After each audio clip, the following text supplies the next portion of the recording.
के नए जमाने में उत्तर सबके पास होता है। आजकल उल्टा कॉन्सेप्ट है, उत्तर सबके पास होता है, उसके वो प्रश्न खोजते हैं। अच्छा, उत्तर सबके पास है, प्रश्न खोज रहे हैं लोग। प्रश्न खोज रहे हैं, उत्तर नहीं खोज रहे हैं आजकल, प्रश्न खोज रहे हैं, क्योंकि उत्तर आजकल सबके पास है। आज के 21वीं सदी में हर चीज का उत्तर उनके पास है, पर प्रश्न नहीं है।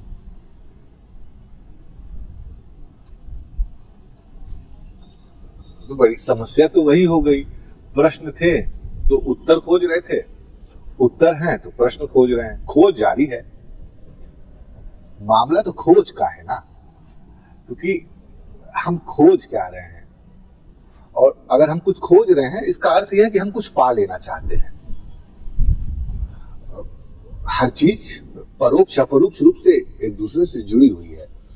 तो ठीक है, एक जमाने में आपके पास प्रश्न थे, उत्तर नहीं है, और ठीक इसके उल्टे इस नए जमाने में आप ऐसे कह सकते हैं कि उत्तर बहुत सारे हैं, प्रश्न नहीं है।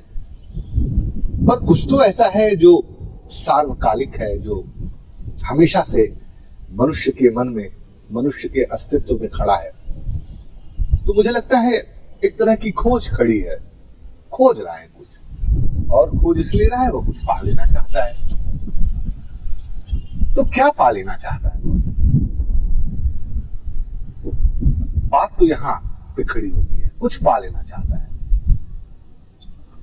अब पा लेने की दिशा में वो दो रास्ते की तरफ जब आगे बढ़ता है, एक तो वह वैज्ञानिक पद्धति की तरफ बढ़ जाए, या एक वो आध्यात्मिक पद्धति की तरफ बढ़ जाए।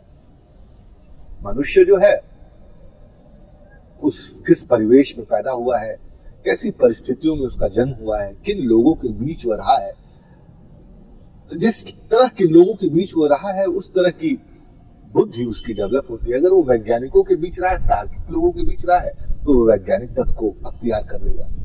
अगर उसकी पैदाइश या सामाजिक परिस्थितियां बड़ी ही आध्यात्मिक ढंग की रही हैं, तो वह जो कुछ खोज रहा है उसके पथ आध्यात्मिक हो जाएंगे। लेकिन मामला यह है कि जहां आध्यात्मिक लोग पहुंचे हुए हैं कमोबेश, वहीं वैज्ञानिक पहुंचे हुए हैं। क्योंकि एक समय के बाद वैज्ञानिक जो कह देते हैं कि हम अभी यहां तक, इसके बाद कुछ जवाब इसलिए नहीं दे सकते क्योंकि हमारी प्रणाली या हमारे वैज्ञानिक प्रयोग यहां तक ही अभी सीमित है, हम आगे खोजेंगे तो हम इसके विषय में बता सकेंगे कि ये दुनिया कैसी है या इस दुनिया के पीछे क्या है। और आध्यात्मिक पक्ष का आदमी जहां तक उसकी तार्किक बुद्धि चलती है वहां तक तो चीजों को वह समझाता है, पर उसके बाद वो कह देता है कि यह ईश्वर निर्मित है, बाकी ये परा जगत की चीजें हैं, वो बुद्धि के परे हैं। तो मैं तो देख पा रहा हूं कि मनुष्यता पिछले 300, 400, 500 वर्षों में जिस वैज्ञानिक पद्धति और आध्यात्मिक चेतना को लेकर के आगे बढ़ी थी, बड़े खोज हुए उपनिषद में, भारत में, पूरब हो या पश्चिम हो, पश्चिम में जो खोज हुई दार्शनिक पटल पे लेकर के, वैज्ञानिक पटल पे लेकर के, एक ही स्थिति की लड़ाई अभी भी चली आ रही है। वैज्ञानिक पद्धति कह रहे हैं कि हम ये यूनिवर्स क्योंकि अनलिमिटेड है, खत्म नहीं हो सकता, इसलिए हमारी जहां तक की पहुंच है वहां तक की वैज्ञानिक पद्धति आपके सामने उपलब्ध है। पर इसका अर्थ यह नहीं है कि यह कोई ईश्वर निर्मित है। और ठीक इसके विपरीत आध्यात्मिक व्यक्ति कह रहा है कि ईश्वर ही सब कुछ निर्मित कर रहा है। तो मामला कहां है? इस लड़ाई का अंत कहां हो? एक प्रबुद्ध व्यक्ति अगर दोनों ही पथों का विश्लेषण करे तो वह पाएगा कि कहीं पहुंचा नहीं जा सकता है। तुम पहुंच के करोगे क्या कहीं? क्योंकि अगर कहीं पहुंच गए तो यूनिवर्स तो खत्म हो गया, तो पहुंचना कहीं नहीं है। तुम जहां हो वहीं पर हो जाओ, और वहां के होने का आनंद अगर तुम्हें महसूस हो जाए, तुम्हें अनुभव में आ जाए, तो तुम्हारे प्रश्न या तुम्हारे उत्तर सब कुछ गिर जाएंगे, जर जाएंगे। और यह मेंटल स्टेट्स लोगों ने पाया है, ये केवल कहने की बात नहीं है।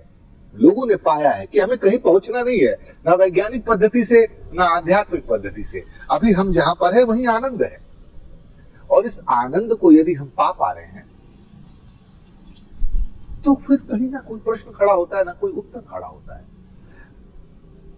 पर एक सामान्य व्यक्ति के लिए, सामान्य बुद्धि के लिए, सामान्य वैज्ञानिक व्यक्ति हो, बुद्धि का व्यक्ति हो या आध्यात्मिक बुद्धि का व्यक्ति हो, जो कोई साधना कर लेना चाहता है, जो कुछ करके कुछ पा लेना चाहता है, उसको यह बात बड़ी अनसर्टेन सी लगती है, बड़ी अजीब टाइप की लगती है कि कहां आपसे पालेंगे, क्या पालेंगे, बैठ करके तुम पाओगे क्या।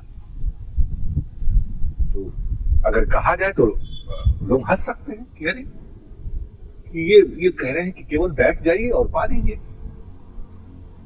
पा लिया लोगों ने और आनंद में, कहीं जाने की जरूरत नहीं। ये वैसे ही है जैसे जैसे धरती से जल निकले और आपने पी लिया पानी, प्यास बुझ गई। अब धरती के कहां से निकला, क्यों निकला, इन पद्धतियों से ज्यादा बेहतर है पहले आप प्यास बुझा के आनंदित हो जाए।